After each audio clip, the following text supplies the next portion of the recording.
Bonjour, aujourd'hui c'est une installation de TNG, tube nasogastrique pour ceux qui ne sachent pas encore. Donc nous allons faire une petite démo avec Mélissa Desviers, Marie-Ève et moi-même, Anthony Daigle. Sur Oniève.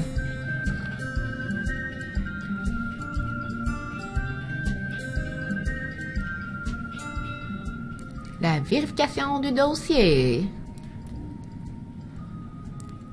Bon, on se lave toujours les mains. Antiseptique un peu plus, hein?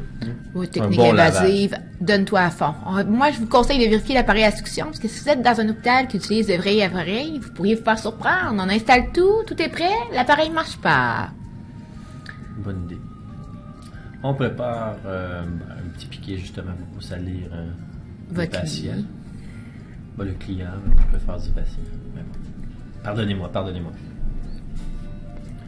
On regarde s'il n'est pas dysphagique, C'est capable d'emballer. s'il n'a pas de fracture du nez, ou s'il n'est pas confus ou en coma. Parce que sinon, à l'enfant Jésus, ça va être l'infirmière qui va l'installer s'il est confus ou en coma.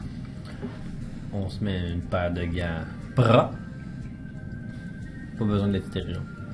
Parce que l'estomac, si vous avez fait votre courant digestif, il y a du HCl. Ça tue les bactéries. On va mesurer de la pointe du nez au lobe d'oreille à l'apex. Xiphoïde. Oh yes! On prend un petit morceau de tape. Tape de ruban adhésif, si vous préférez. Oh que c'est beau. Juste pour savoir jusqu'à où on va l'envoyer. Si c'est un patient là, qui mesure 6 pieds 4, là, vous pouvez envoyer 2 cm de plus. On utilise un peu de muco pour lubrifier le tube, pour que ça passe un peu mieux. C'est plus aimable. Ouais, il va vous aimer. Au lieu de vous regarder avec des grands yeux. Là, assurez-vous aussi, tu sais, on fait nos vidéos tout seul, mais assurez-vous d'avoir des fois un aidant pour vous tenir la main, pour vous dire avaler, avaler, avaler pour sécuriser, parce que tout seul, des fois, il a tendance à vouloir l'arracher. On prépare une seringue d'air. Qu'on peut mettre au bout. Fait que ça, c'est une technique de travail. On n'est pas obligé de la mettre. C'est juste que si vous travaillez à l'urgence, il risque d'avoir beaucoup de sécrétions qui vont revenir. Fait que ça peut être aidant pour pas salir toute votre lit. On penche la tête vers l'arrière. On prend quand on sent qu'il y a une résistance, vous penchez vers l'avant. Pensez à votre RCR. Par en arrière, on rentre dans les poumons. Fait que quand on sent une résistance, on penche la tête vers l'avant. Puis on dit avaler, avaler et avaler. À chaque déglutition, vous poussez. On fixe avec un hypafix ou n'importe quel morceau qui colle.